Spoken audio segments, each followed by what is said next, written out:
So now we're onto the screen number 4. We're still in the first menu part of the camera, and we've got white balance. So this is AWB, stands for auto white balance.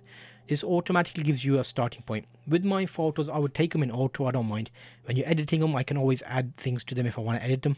Auto does quite a good job. You've got different options here now. So daylight, you've got shade, you've got cloudy, you've got tungsten.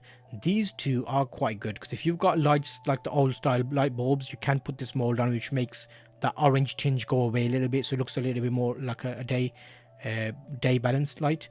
You've got flash options, you've got custom. The custom one's quite good. I'll explain the custom one in the next menu option, and you can set the color temperature. Now this is going to get a bit advanced, but if you've got lights and you've set them to a certain color temperature, you can put that value here so you match your lighting setup. So I think it's a bit of, not a pro, but it's like a more advanced option in a point and shoot camera, having this option. So custom white balance is a good one. When you select it, all you do is you would take a photograph of something white in your environment, and then when you select custom white balance, you choose that photograph as the one to set it to, and then that will set your white balance based on your custom location. But remember to turn that off when you're doing a different shoot. You can always change it if you want to, but it's something to worth remember.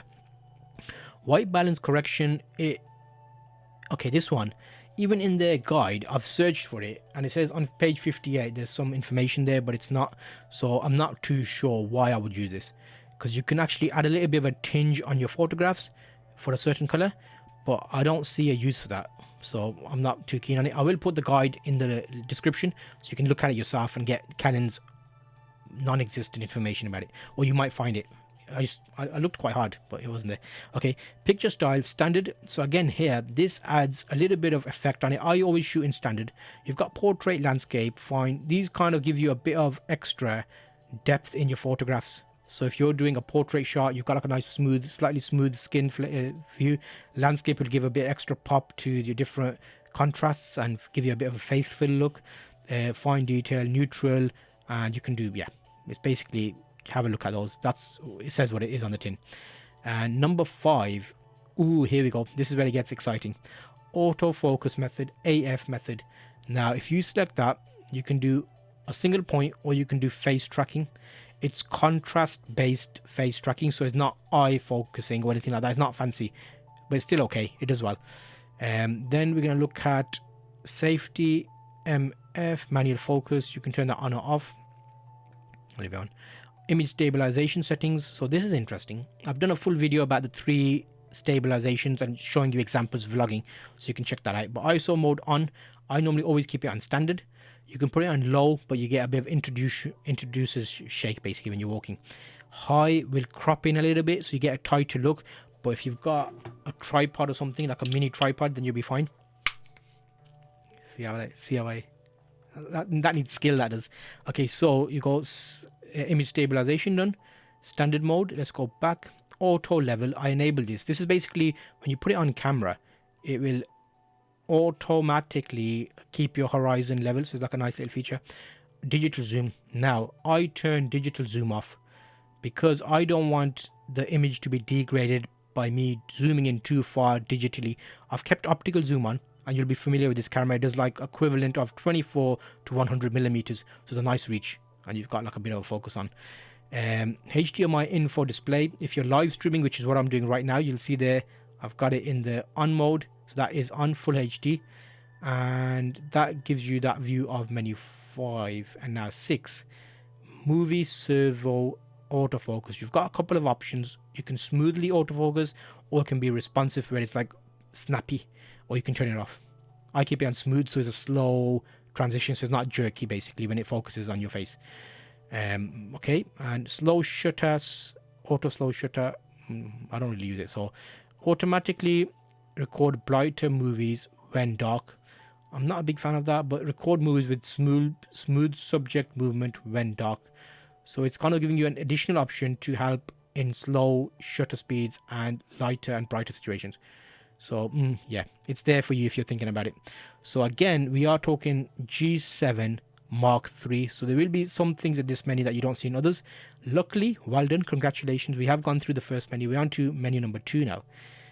Well, I say 2. You'll notice the first one is called shoot and this one's called play. So the first camera symbol, the red one, stands for shoot, and you've got like shoot 6, shoot 5, shoot 4, shoot 3, shoot 2, shoot 1. So that's like basically what they call it. So now we're on PlayOne. So PlayOne, protect images. You can select to protect images. So if you've taken a really good photo and you don't accidentally delete it, that's basically what that is. Rotate stills. So once you've taken photographs, you can set to rotate them. So you can simply do like a 90 degree. Like, see that? I'll flip that around. That's all it does. Menu, go back, change movie, rotate info. So show files only. You can see that there. You can see the information about it. So that's handy, you know, it gives you an option. Erase images if you want to delete them. So the camera's got that self-contained, so you can do it within camera. You can set up a print order if you want to print them out in a photo book style. Photo book setup. So selecting images and making a photo book. Now, there's a whole new kettle of fish here. I'm showing this in the basic option. You can actually get the Canon app, which then it gets like, boom, you're going to instantly get extra options there. But I want to keep it. I don't know if everybody would want to do that. Because if you're using this camera for quick videos, you might not want to get too intensely. And I don't like having to buy something, then having to download an app to use it. I'm like, just let me use the camera. Because most of the time you're buying it for like an event, you're going somewhere, you're traveling, and you just want to record. And then you think about it afterwards about the apps and stuff. Okay, creative filters is an interesting one. So you can actually set creative filters based on soft focus, fisheye effect, and it kind of gives you that. See that? How it messes up my image with a fisheye, whatever that you want to call that. So think of it like Instagram filters basically. Cancel, set, and you've got a couple of other art, bold effect, water painting. Let's try water painting effect. I want to see what that. Oh, just yeah. Come on now. What's that all about? What is this? Okay, you know what? I'm tempted to take a picture, selfie, toy camera effect. Okay, you know what's gonna happen now? We're gonna do a selfie. We're gonna test that and see what this beauty is. But okay, let's go. There we go. Do I look presentable? I should be. I'm recording a video. Okay. Oh, battery low. No. Okay. We may have to show you another feature of this camera, which you may not know. Let me go back to menu. So currently it's telling me the battery is low. So we'll work it until the battery dies, and I'll show you how you can power the camera indefinitely. Pro tip. So watch out for that. Okay, so creative filters. It was good. But I've got a picture of me, so I can show you it. I'm sure I took a selfie before. Let's go menu. Is that the only photo in there? I think that's the only photo in there. Okay, so yeah, I wanted to see toy camera, but okay, that's fine. We can live without it. Now, number 2, so play 2, raw image processing. Not compatible images available for selection because I haven't taken a raw photo. So what we're going to do, right now we're going to show you how to power the camera for longer. And then we're going to work this magic.